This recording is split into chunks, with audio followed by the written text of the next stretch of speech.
Welcome back to the Living Proof Recovery Podcast. We're your host. I'm Evan. This is Brian. What's up, everybody? Tonight, Brian's got, some notes, some just different things. He's been saving on his phone for quite some time. I have no idea what they are, so it's going to be kind of just a surprise here. We'll just let Brian go ahead and dive on into it.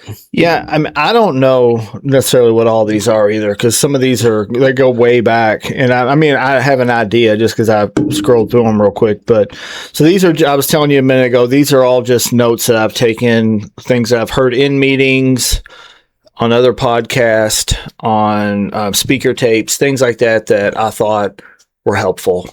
Because I have a hard time remembering things. Like I'll hear something, I'm like, oh, that's good. And then 5 minutes later, I'm like, I don't remember what it was. So right. I have to take notes because I'm getting old. So, but we're going to start with one that is fresh on your mind to kind of get you just in the groove, because you just gave me this one. And it says, we don't get immunity from life. We get immunity from alcoholism. Mm-hmm. So what does that mean to you, or what is your experience with that quote?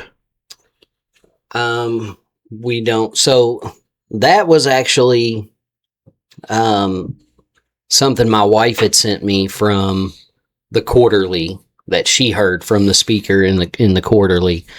And she liked it, and I thought it was really cool too. But we don't get immunity from life. We get immunity from alcohol, right? So through this process and through the work, we get immunity from alcohol. We get freedom, mm-hmm. right, from alcohol. We don't get immunity from life. Life's still going to show up regardless, mm-hmm. right? I'm going to go through shit. I'm going to deal with good times, bad times. I'm going to lose loved ones. I'm going to lose sponsees. I'm going to lose, you know what I mean? Mm-hmm. I'm going to lose a lot. I'm going to go through a lot of rough times. We don't get immunity from life happening. We do, I guess, in the sense of the freedom aspect of it. Like, luckily we have a program and a set of tools and our higher power that we learn how to deal with those things. But we get the freedom from alcohol to where I don't have to turn to alcohol and drugs when life shows up. Yeah.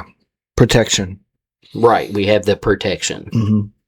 Yeah. So my mind goes immediately to, we did an episode. Actually, it was me and Chad did an episode because you couldn't come that night.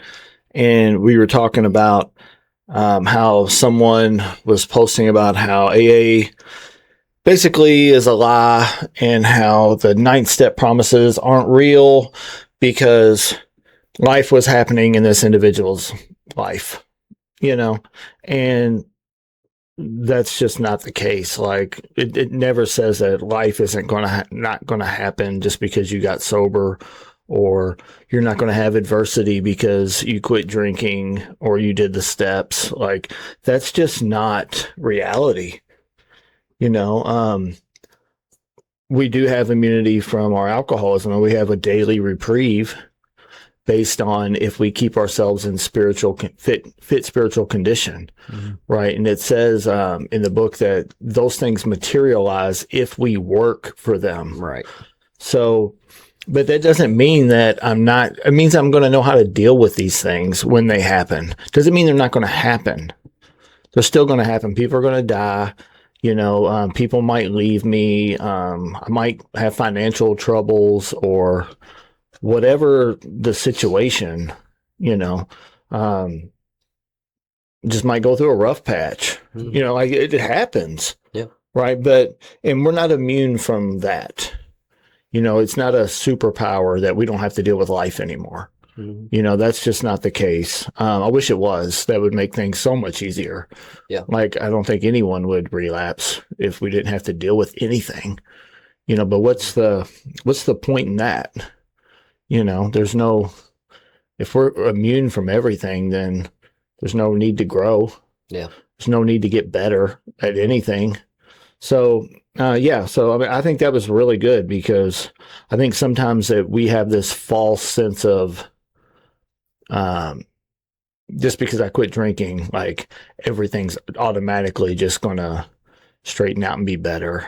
Like I'm not gonna have to worry about anything Yeah. just because, I'm sober. Yeah. And that's not the case. All right. So, All right, go ahead. Were you gonna say something?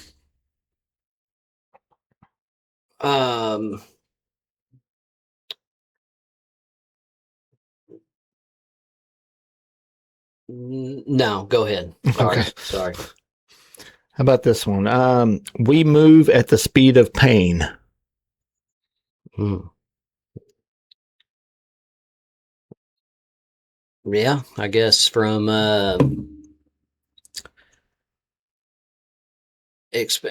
yeah, because like when my ass is on fire, Mm-hmm. and I guess at different points too of your journey, that's gonna look different as well. But if my ass is on fire and I've hit that rock bottom and I've had so much pain, and I wanted to get to the motivation was there. I got to do something. It's time to get to work.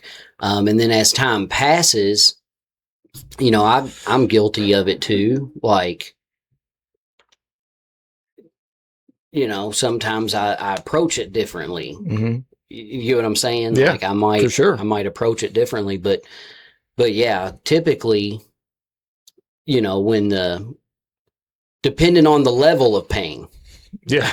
right? Yeah, what's my tolerance for pain? What's my tolerance and what's the situation, I gotta be, some of us have to be pretty badly mangled. Right. To seek some help. But yeah, that is a good one. I've never really thought about it. Well, think about like sometimes maybe he hasn't had enough pain yet. Like we say that a lot. How like desperate maybe are you? he hasn't had enough pain. He needs to go out and get some more pain. Yeah, because when you've had enough, You've had enough. You'll give in and you'll do what it takes. Yeah. But I've been there to where when I wasn't ready, Yeah. like I didn't give my all. Yeah. I didn't really put everything into this, like I have this time. Like I had finally hit those different levels of bottoms. Mm-hmm. And this one was one of the worst, from different, standpoints in my life. But yeah, I've never really thought of it that way. But yeah, depending on that level of where you're at mentally, physically, emotionally, like that'll make a motherfucker chase it in a different light. And that applies across life. Mm-hmm. Right. Like, so, I was talking to, Leah Wednesday and we were talking about vaping. We were talking about quitting vaping. She was saying, she was talking to, I guess Kelly had a moment of weakness and vaped, and we were talking about it. She's like, have you ever tried to quit? I was like, yeah, like every other day. It's hard. It's like all the time. It's like I make decisions all the time that I'm going to stop vaping. And then she's like, how long do you make it? I was like, I don't. I was like, as soon as I get close to running out, I go buy another vape. I was like, because I'm not putting any action behind it. And I was like, I think the main reason is I haven't had any consequences from it.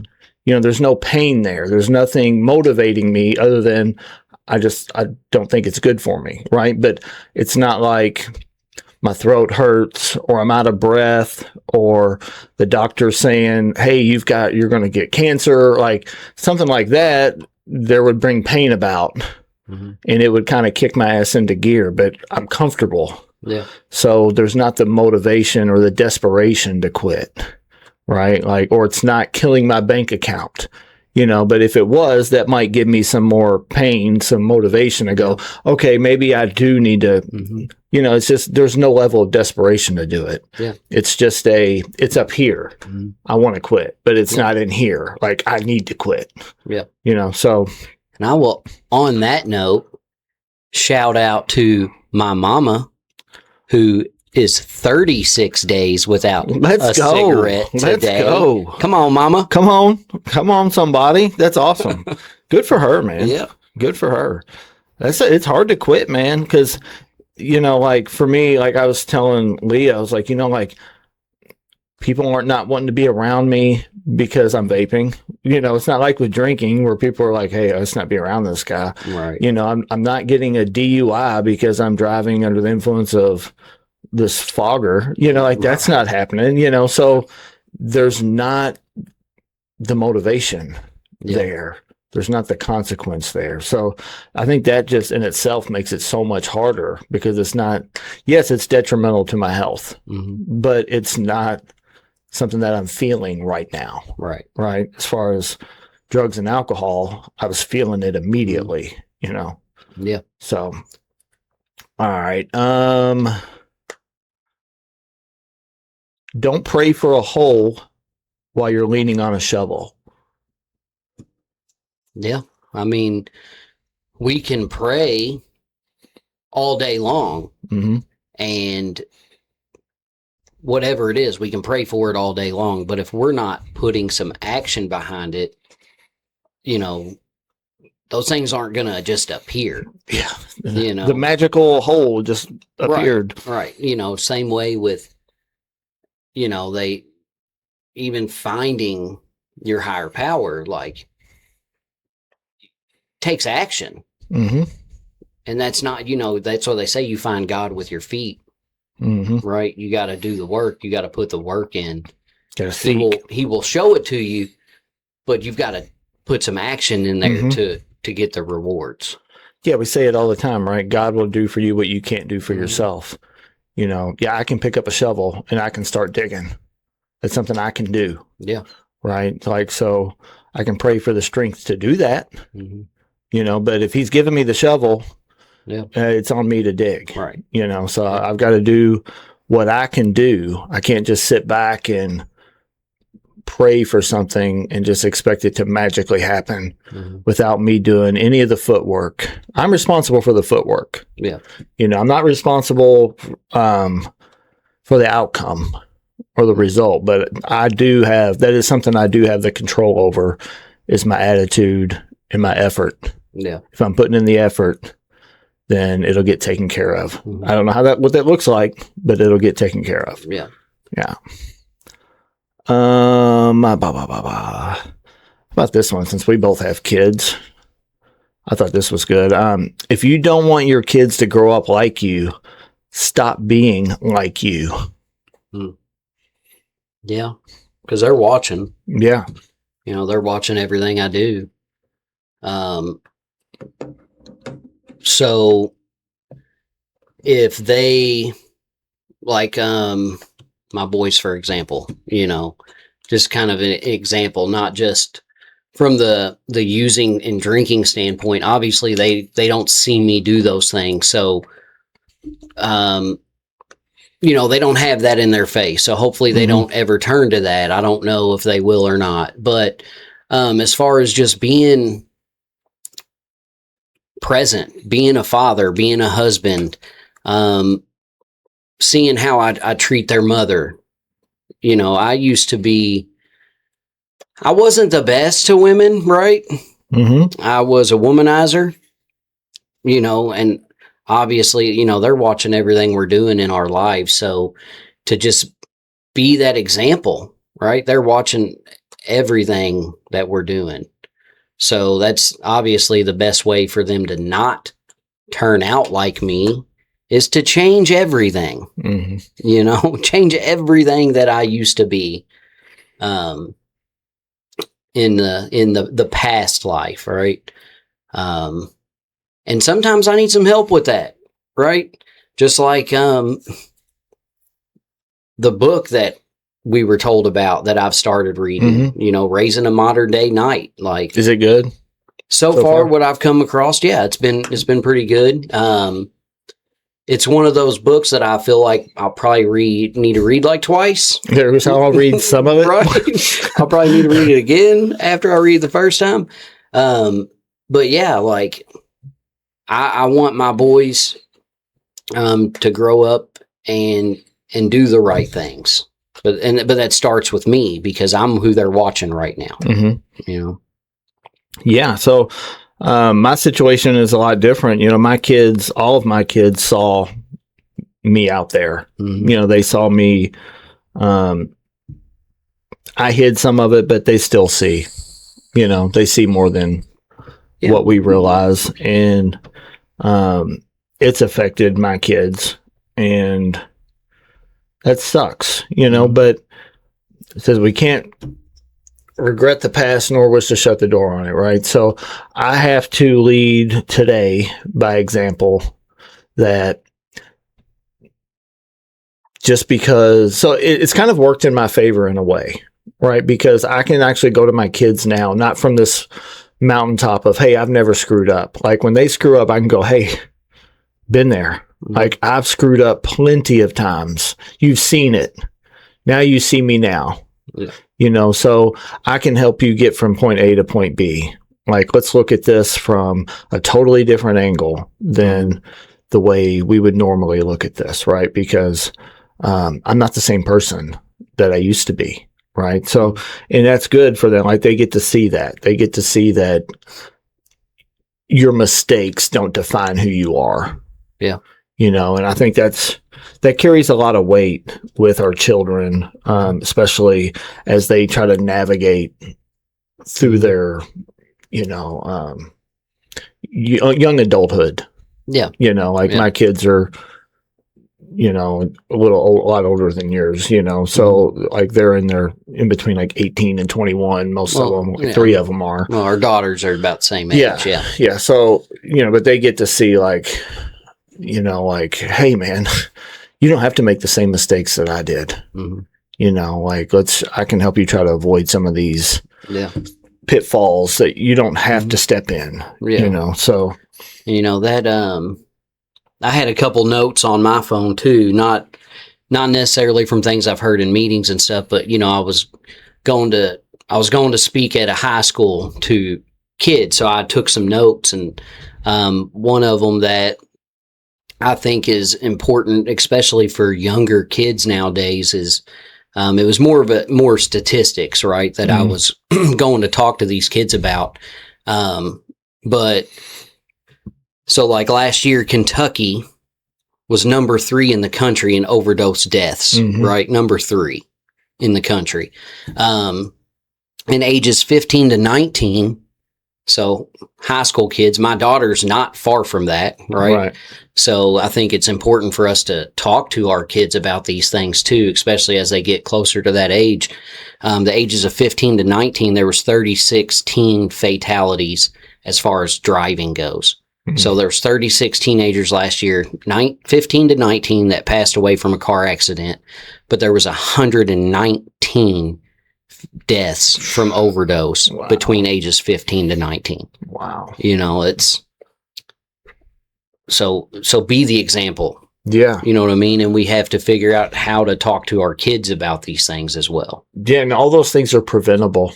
Yeah. That's what's so sad about it. You know, the overdose deaths are all preventable. You know, it's like the car accidents, it's kind of, some of them may have been preventable, but you can't just tell your kids they can never get in a car. Right. You know, so, but that's just, man, that's a lot.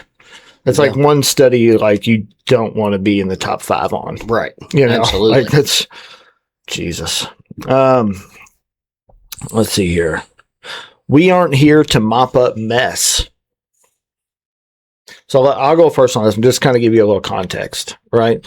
Like my mess? No. Or your mess. I'm not here to mop up your mess. Right. So, or you're not here to mop up my mess. Yeah.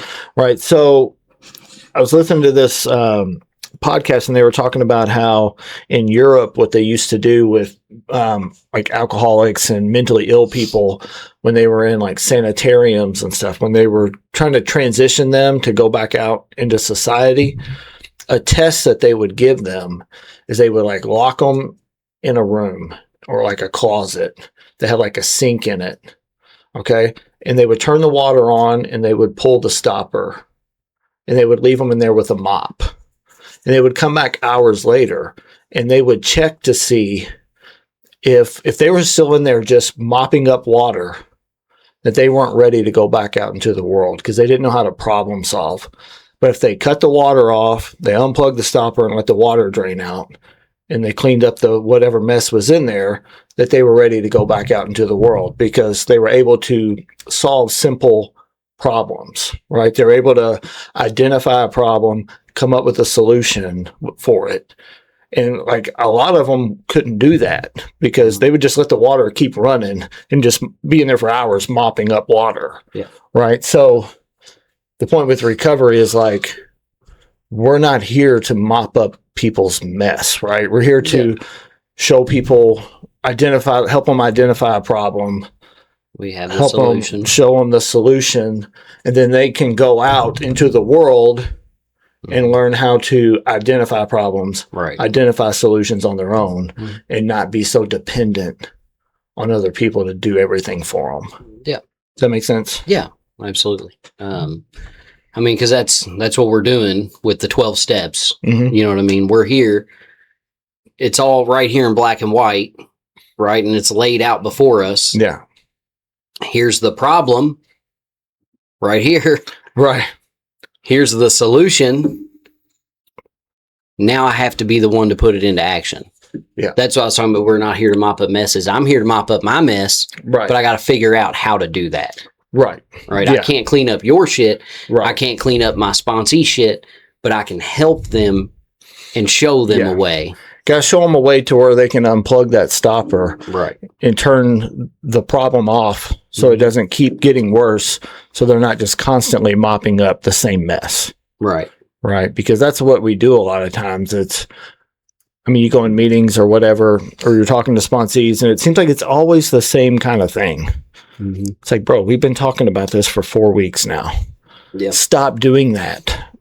It's like do something different, and it's like come up with, something I tell my guys all the time is that the problem identifies the solution, right? But if you misidentify the problem, you'll come up with the wrong solution every time. Right. So if the solution is there's water on the floor, I got to keep mopping it up, then that's not the right solution. The solution is to cut the water off, unplug the stopper, and let it drain out. Like that's the solution. Right. Yeah. All right. Let's see. If you want to know who you serve, look at your actions.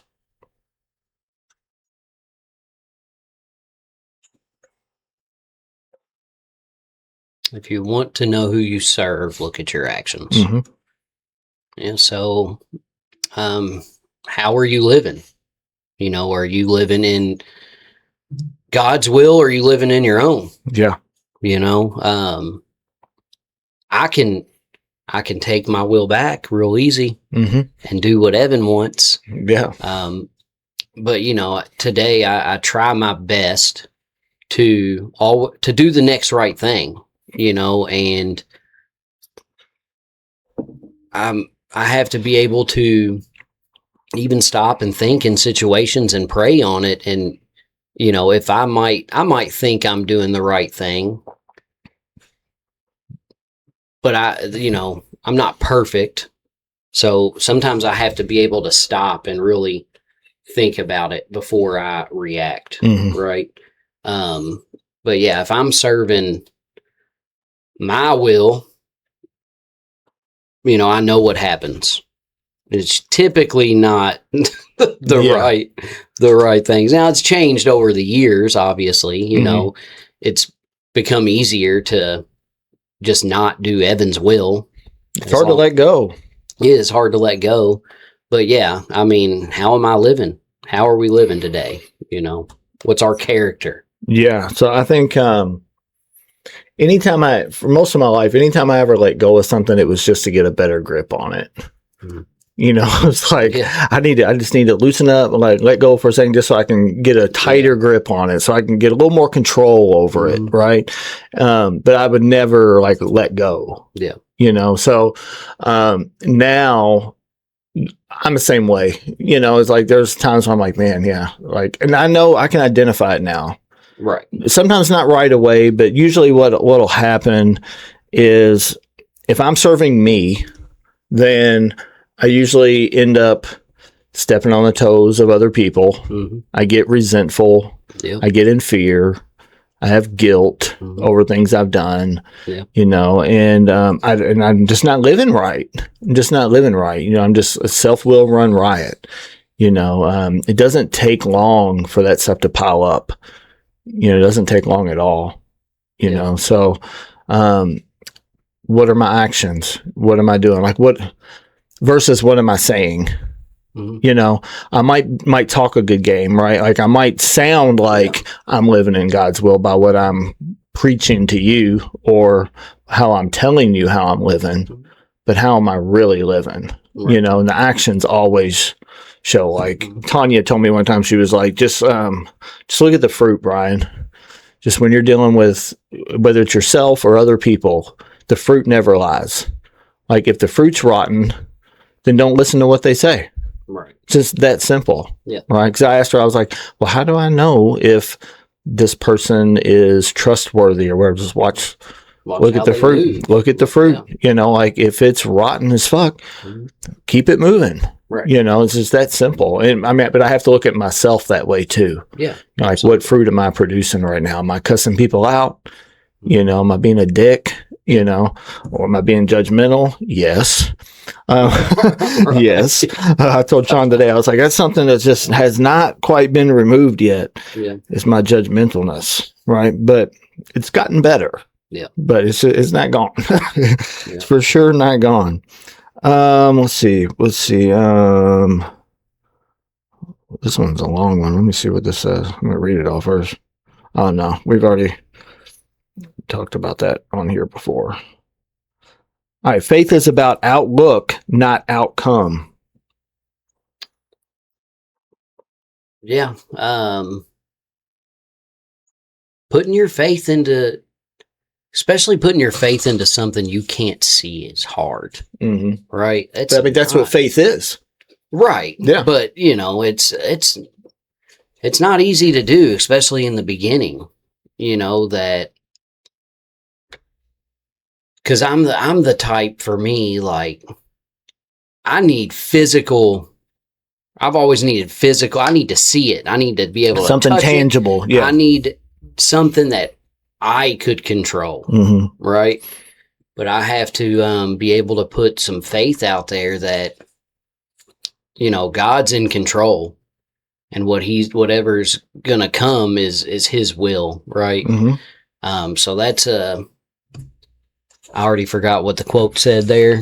Faith is about outlook, not outcome. Yeah. So, you know, because especially when it's talking the outcome, right? It's real easy to say you have faith in whatever God's plan is when it's something that's, I don't know a great example, but if I'm going to say I'm going to put my faith in God's hands and whatever happens and it happens instantly, and I'm like, oh, that was easy. Mm-hmm. But if it's something that You got to wait on. I got to wait on, Yeah. now I'm going to get a little antsy, and how am I going to control or, you know, handle that situation? Am I going to try to step in and intervene and make something happen outside of God's timing? Or am I going to be able to keep that faith that if I just stay the course and keep doing the right thing, is God going to provide? You know, and sometimes that's hard, dude. Dude, it's real hard. It's hard. It is. It is. So in the 9th step promises, it says, our whole attitude and outlook upon life will change. Not our whole attitude and outcomes in life will change. Right. Right. And that's kind of what we were talking about earlier. So faith isn't God do it and then I'll believe it. It's God, I'm going to believe that you're going to do it. No matter if you do it today, tomorrow, 2 weeks from now, a month from now, I'm going to believe that you are going to do it Mhm. no matter what. Yeah. As long as I do what I can do, that you're going to take care of me. Yeah. Right. That you're going to keep me in a position of neutrality. Yeah. As long as I keep doing, I have faith that if I stay spiritually fit, that's what I almost said, spiritually fit, that He will take care of me. Yeah. Right. And that was really hard for me to believe in the beginning. Like, you mean it's just the obsession of drink's just going to be gone? Mhm. Like that makes no sense. Like, what are you talking about? That's not common sense. Mhm. You know, that's something me and Sean were talking about today, is like common sense.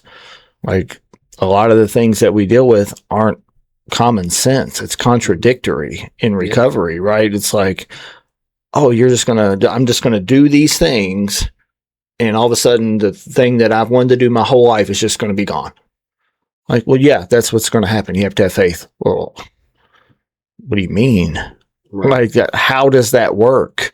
That doesn't make sense. Like, you're a person that needs to see it. Like, I'm a person, like, I have to look at it and make it make sense. I'm like, that doesn't make sense. Yeah. And I struggled with that until I just let go and just did it. And then it happened. And I was like, oh, wow, it actually worked. Yeah. And a lot of it is like the outlook is being able to, like, we got to change our perspective. Yeah. Like, if I just want to look at the negatives of life all the time, and I'm still guilty of that, it's almost easier to look at the negatives than the positives. Oh, for sure. In almost any situation, right? 1,000% of the time. So it's about being able to change our perspectives, you know, to be able to adapt. Yeah, to put life. on a new pair of glasses. Right. You know, it's like been looking at life through this prism of self. You know, and that's all we know, though. Like, that's all we know. And we don't know that's all we know. Right. We don't even know we're doing it.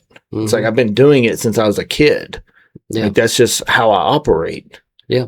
It's my default. Like, right. So I don't know anything else. Yeah. Like one of the most, like an example for me personally about perspective happened, I guess it was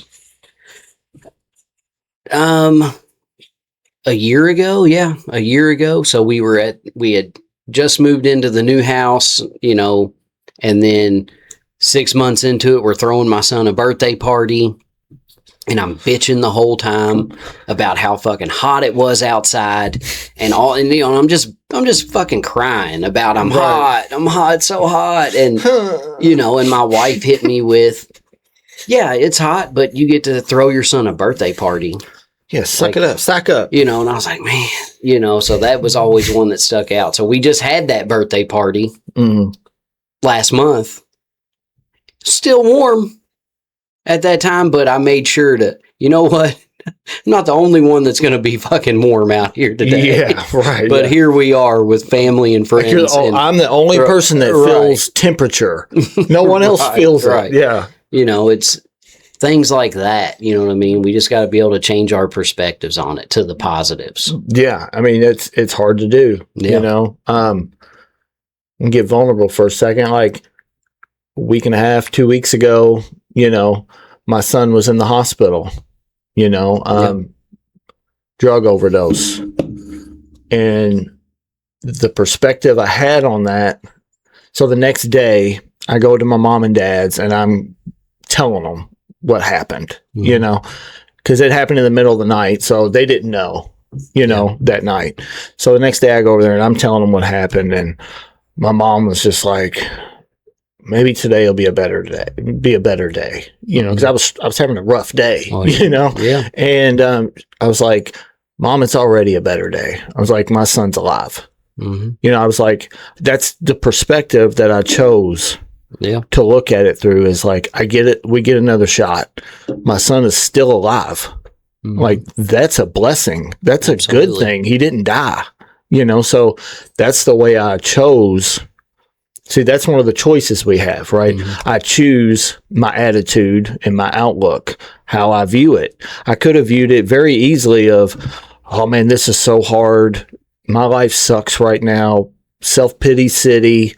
Feel bad for Brian. You know, what am I going to do? Live in fear. All that stuff's there, right? Like, don't get it twisted. Like, I was scared to death, right? But I chose the perspective of looking at it from the positive in it of he's still alive. That means I still got a shot to help him, right? Or to get him the help that he needs instead of viewing it from making it about me, you know, oh, how am I going to deal with this? I got to get to a meeting, you know, that wasn't the thought process. The thought process was pray. What's the program ask? Okay, what I need to do, I need to show up. How do I be of service? How do I be of service? I need to use my brothers. I need to talk to them, let them know what's going on for support. And then just deal with it, you know, like, and not run from it and not try to hide or not try to act like it didn't happen. Like this is reality. We intuitively know how to handle things which used to baffle us, right? And I would have never been able to deal with something like that if I wasn't sober, if I didn't work this program, if I didn't continue to work the program. Because if I wouldn't have continued to all this time to continue with the program, I wouldn't have had anything to fall back on.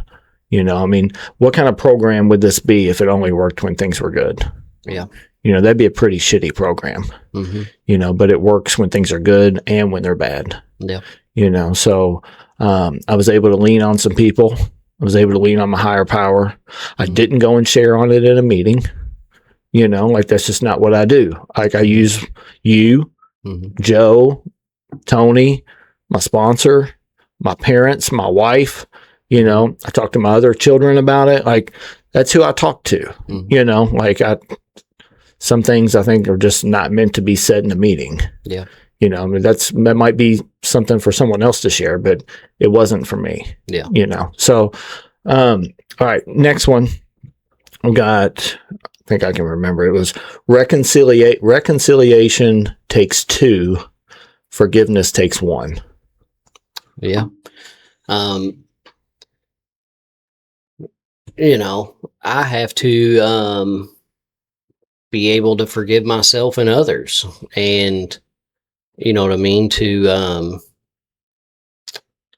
be able to to mend a relationship. Obviously that takes two people being able to admit my side of it and working together. But a lot, especially when it comes to like resentments, a lot of the times, like my resentment is because of something they've done as well, right? Not always, but a lot of the times it's just an example. But I have to be able to forgive myself and others regardless. You know what I mean? Nothing anybody else can do can make that forgiveness happen. That's an internal thing that I have to work on. But rebuilding that relationship, it takes both. You know what I mean? Yeah. So, people aren't always going to want to reconcile. Yeah. There's situations where I can forgive someone. Right. Well, go ahead. What were you going to say? No, I was going to say, and when that's the case, like I can still forgive them.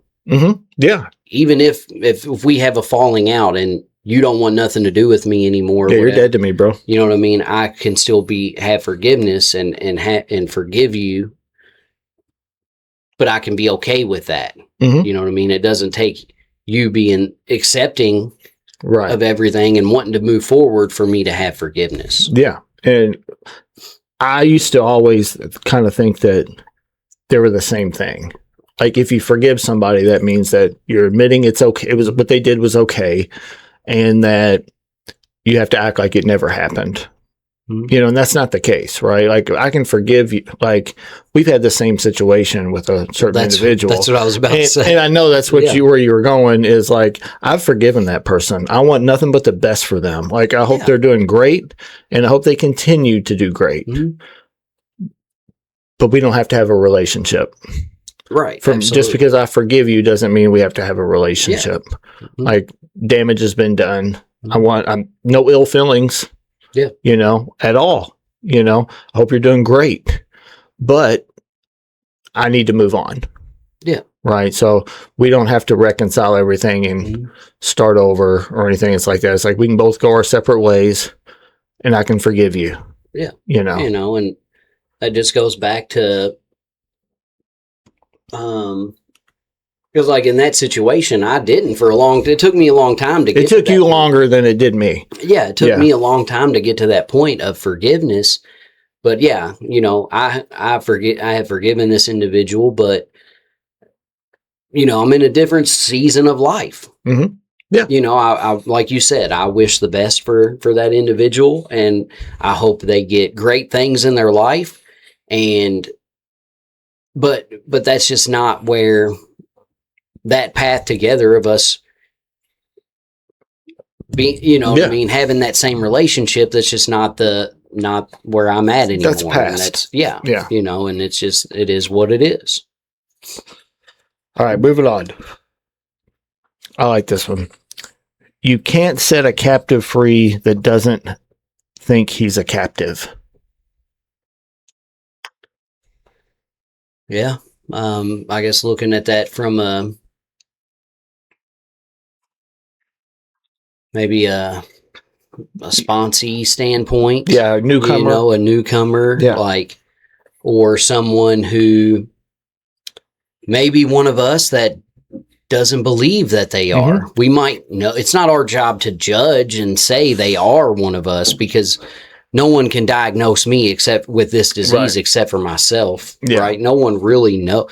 You might be able to look from the outside and be like, 100%. This motherfucker's a crackhead. Yeah. But if I don't know that, you know, or if you don't believe it, if I don't believe it, right, you know, it doesn't matter. I can't beat it into somebody to make them believe. It's something we have to experience and find out for ourselves. Well, it goes back to what we talked about earlier, right? We move at the speed of pain, right? So if they haven't experienced that amount of pain to where they have that moment of clarity of, I am in bondage here. Or I am a captive. I'm a prisoner in my own mind. For a long time, like we've talked about on here several times, like I've been in and out for a long time and put time together, and it was always easy for me to say, I'm an addict, I'm an alcoholic. Yeah. But I didn't necessarily believe it. Or even maybe, I didn't want to believe it. Right. Or maybe we don't even really know what that means. Right. Because I didn't. Yeah, I just thought one of our co-founders didn't. Yeah, drugs and alcohol were my problem. Yeah, I drink too much. Yeah, like, a lot of people drink too much, and they're not alcoholics. Yeah, I thought I was not like you people. Yeah, you know. So can't set a captive free that doesn't believe he's a captive, and it's like, how do we know if they don't think that they're a captive? Their actions. They'll show you. They will tell you real quick. They might, like, from a newcomer perspective or a sponsee, you know, they might tell you that they want to do what they'll do. I am willing to go to any lengths. I will do. You want me to jar of spiders? I'll do it. You know, it's like, okay, well, here's some spiders. Like, oh, I don't do that. You know. Or whatever it is, they will all 100%. I've never met one that says, no, I'm not willing to do what it takes. But that's why when I start working with someone, I ask them, that's one of the questions I ask them, but I literally tell them, don't answer me. Right. I don't want you to tell me. I know what you're going to tell me. Yeah, because you're going to show me anyways. You have to answer yourself. Yeah. Like, the answer is going to come out. Yeah. But these are questions, like, that's one of the questions I ask, but answer these internally. And if it's not of course they're going to say yes, but if that's not truly the answer, like, maybe you need to go out and get some more pain. Yeah. Yeah. So this just brought something up in my head that I was talking to Sean earlier, and we were kind of talking about how some things are contradictory, or we hear there's mixed messages a lot of times in meetings, that things that contradict what is said in this book, right? Like, for example, that kind of ties in with this is take what you want and leave the rest. I'm not a fan, right? Because basically what that's saying is half measures. Yeah. Do what you want. Yeah. But the book says half measures avail us nothing. And it says there's no middle of the road solution. And it also said this is precisely how we recovered. These clear cut instructions, but take what you want and leave the rest. Well, you hear that in a meeting. Yeah. But I think that's more along the lines of what we've talked about on this show many times, is if you go to a meeting and you hear somebody every time and I'm guilty of it. It's hard, But I hear somebody bitching about how bad their life is. Yeah. They've been sober for multiple years. Leave that there. For sure. But if only one person has some positive message to share, go ahead and take that home with you. Yeah. And that's the spirit of what that means. Yeah. Right. And I agree with that. But people hear that. Yeah. And they run with But it's a mixed message. They hear, "Whoa, I'll take what I want and leave the rest." Oh, you mean I only got to do step 1, 4, and 6 and 10? Yeah, like that's how I would take it. Yeah. Like that's how people take it. Like, okay, I'll just do. So I don't need to. I don't want to get a sponsor. I don't want to be uncomfortable. So I'm going to leave that, and I'm going to take this 90 meetings in 90 days. Yeah. I'm going to do that. Like that's how we get these mixed messages out there. Yeah. And these people, they don't ever realize that they're a captive because they don't get uncomfortable long enough to realize that they're in trouble. Yeah. Right. So they just see it from a perspective, have this warped perspective when we come in. We all do, right? We all have this warped, and I'm looking for an easier, softer way. We sit there and say, there's no easier, softer way. Hey, take what you want and leave the rest. It's like, okay, Yeah. cool. Like I will do that. Like I'm going to eat these cookies. I'm going to drink your trash coffee. Yeah. And I'm going to leave. Right. I went to a meeting today. I'm in recovery, Right. and that stuff is just dangerous because there's no context to it. Yeah. Like, is it wrong to say it? No. If you understand what it means, then no, it's not wrong.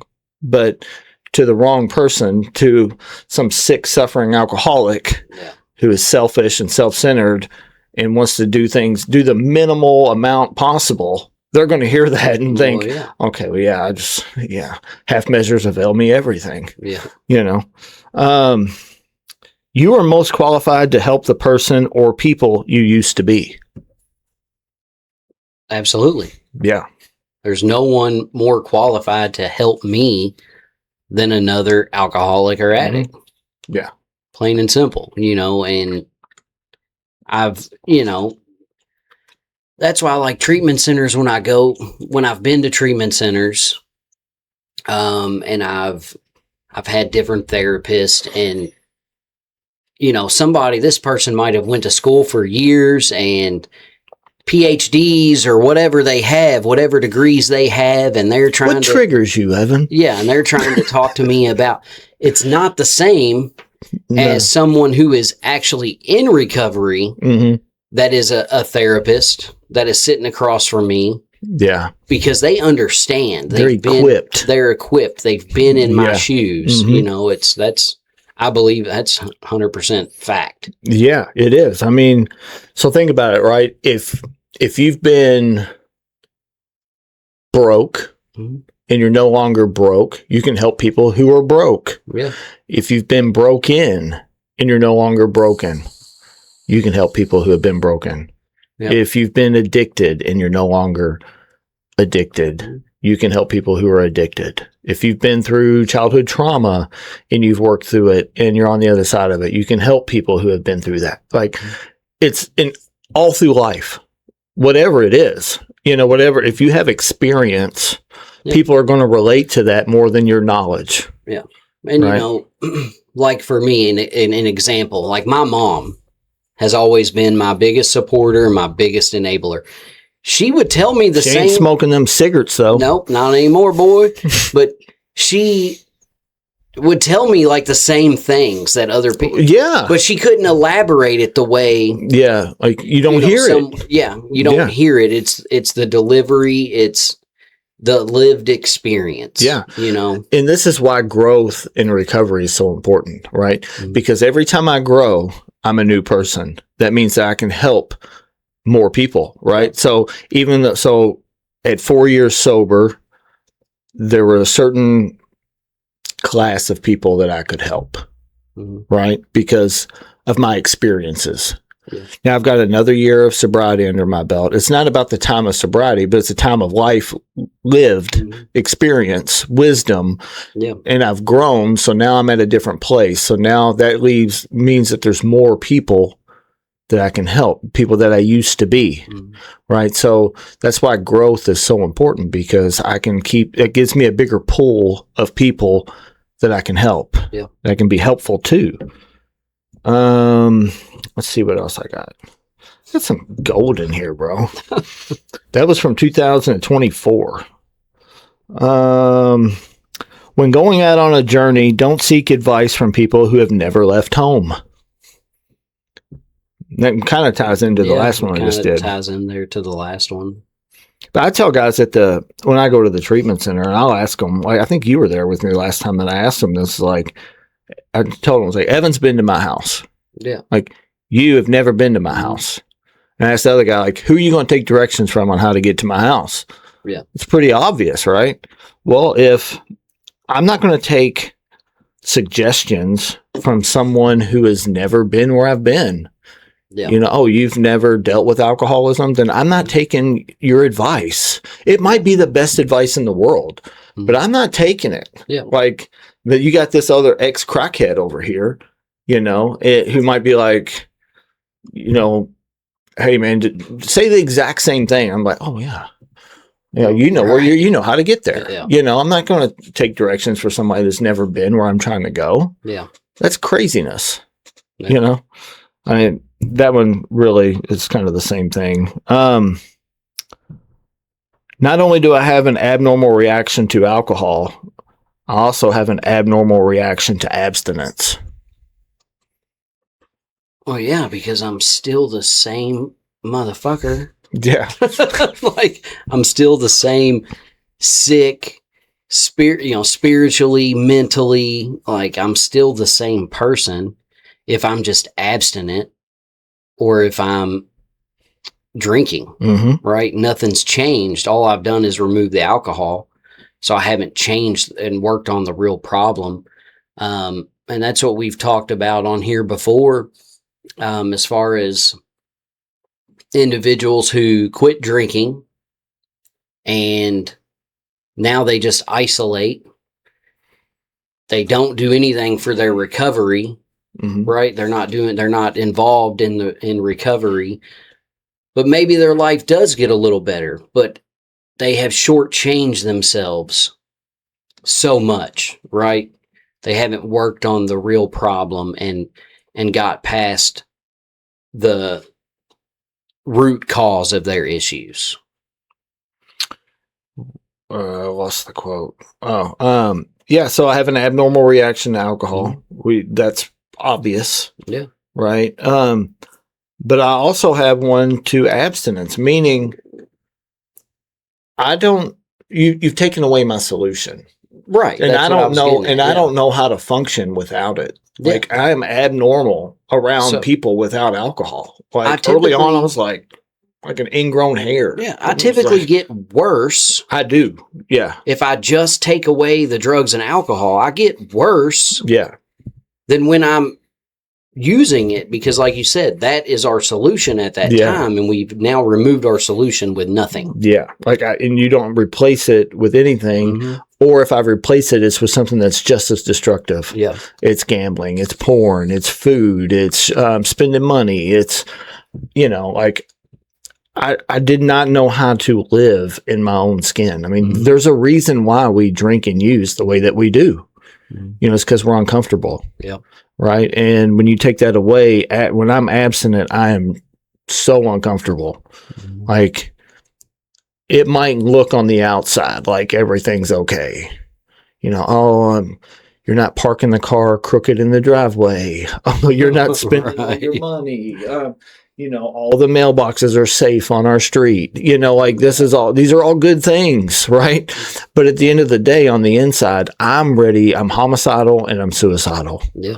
Right. I want to kill you and I want to kill me. Right. Just who's it going to be today? Just looking for a reason to snap. Yeah. And that's why I just taking the drink away, putting the plug in the jug doesn't work for people like us, right? We have to replace that with something, and it's not the fork, the credit card. It's a higher power. Yeah, is what we have to replace it with. I'm almost running out here. Let me see if I got any more here. Taking us almost to the time anyway. some of these we've used before, so I thought I had one more. One more. Did I pass it already? I think I did. I feel like I had one more. I might have. Here it is. There are seasons that my sickness is in remission, but there are some where it comes back and I have to wage war on it. We'll end on this one. Yeah. So there are seasons when my sickness is in remission. Mm-hmm. Right. But there are some where it comes back and I have to wage war on it. Right. So kind of goes back to kind of what I touched on earlier, I can slack on the spiritual side of things, right? And I guess you can kind of look at it as, even like cancer being in remission, you know what I mean? You're going through treatments and if I'm treating this thing, you know what I mean? It stays at bay, right? But I can go in these periods to where I'm not praying and meditating in the mornings and not starting my days off right. And if I do that long enough, I can still get sick. And then I'm at war in my head and everything's going crazy in my life. And I'm like, what the fuck is going on? And right. I got to be able to get back on track with that. And I guess that's when I'm going back to war with it is what am I going to do about this? How am I going to get back to where I'm got to get serious. Right. How I got to dig into this thing and I have to realize like, I don't have this. Like, I can't do this just on my will and on my self empowerment. Like I can't just do this alone. Right. This makes me think of a 10th and 11th step because say if I'm doing a 10th step on a regular basis, like so like for an example, like a 10th step would be, say I'm driving from my house to Kroger, right?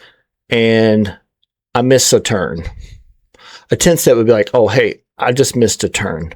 Okay, I need to take the next right, and then I'm back on course, right? If I'm not doing that, though, and I miss the turn, and I keep driving, and next thing you know, I'm out by your house, I don't need to just take one more turn. Now I need a whole course change. Yeah. Like I have to do a whole course correction. And that's kind of like what an 11th step, like a 10th and 11th step is. It's like the 10th step is like, oh, I notice it right now. This just happened. This stuff is cropping up in my life. Yeah. I need to correct it immediately. But if I ignore it or if I don't notice it and it grows, before you know it, I need a whole course change. And now I've got to wage war on it because it's getting out of control and it's affecting all aspects of my life now. Now I'm in fear all the time. I'm angry and I don't want to do a fucking 10th step. I don't want to pray. I don't want to call somebody. I don't want to go to a meeting. I don't want to do this shit, because I got it. I'm going to figure it out. Right. So the way that I wage war on it would be, I got to get back to basics. I got to get back to, so a 10th step isn't going to help it right then. Like I need to do a full inventory by that point. I need to get back to what I need to do. Yeah. And I need to tell people about it. I need to level my pride. Like, hey, I've been, walking around a fraud for the past 2 weeks, full of fear and resentful. I've been telling you I'm fine, and I got to put my tail between my legs and own it and wage war on how I feel, and on my spiritual status at that point. Right.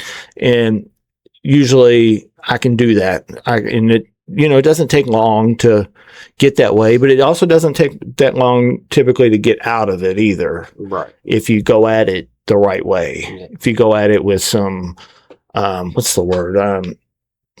Desperation. Like, I don't like feeling like this. Like, fuck this. Like, what am I doing?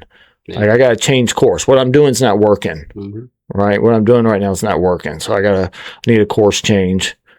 wage war on it, and then stay on top of it Mhm. and get back to what I was doing. Yeah. Or what I need to be doing, I should say.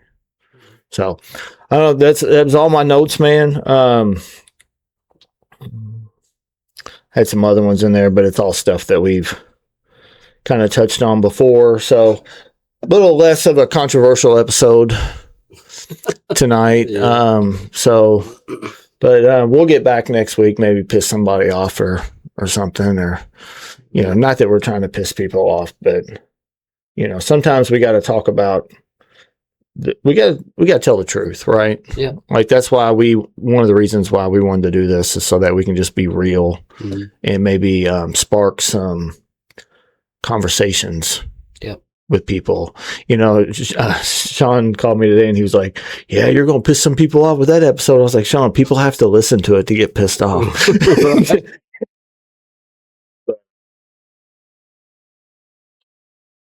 But yeah, if you guys enjoyed the episode, please give it a thumbs up, give it a like, maybe even a comment. Who knows? If it's a good comment, no bad comments. And congrats to Evan's mom on 36 days, nicotine free. Yep. Let's go. Love you guys. Appreciate it.